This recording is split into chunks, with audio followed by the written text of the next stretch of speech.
एक बार एक राजा ने अपने नगर के सभी ब्राह्मणों को, संतों को, महात्माओं को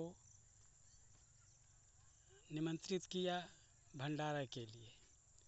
सभी साधु संत महात्मा ब्राह्मण लोग आए भंडारा पाने के लिए।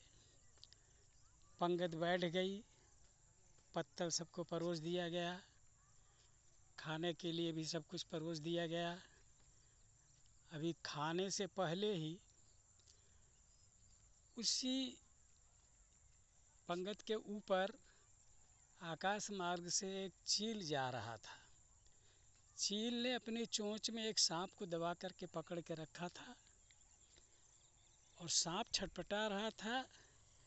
सांप के मुंह से विष की कुछ बूंदें टपक के गिर गई नीचे, जो एक ब्राह्मण के थाली में जाके गिरी।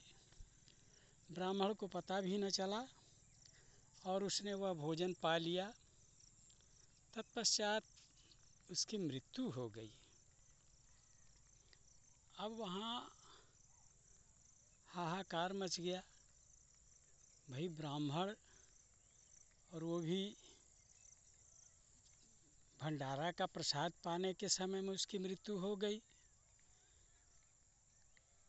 अब किया क्या जा सकता था? सब लोगों ने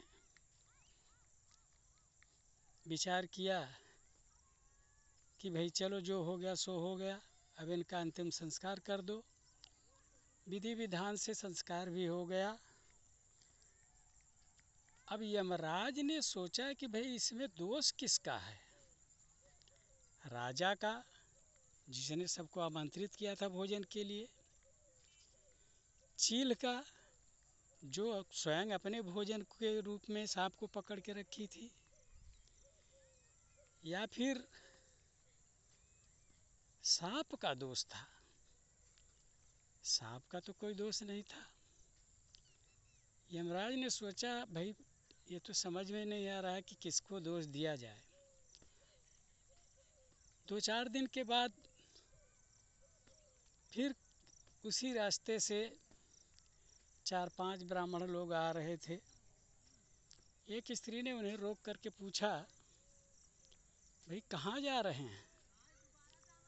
स्त्री ने कहा, जा रहा हूँ राजा के दरबार में, वहीं चल करके कुछ भोजन पाएंगे। उस स्त्री ने कहा, संभाल के जाना, सावधान रहना, क्योंकि राजा जिनको भोजन पवाता है उसको जहर दे के मार देता है। ब्राह्मणों ने कहा कि ऐसी तो कोई बात नहीं है, फिर भी हम जाएंगे।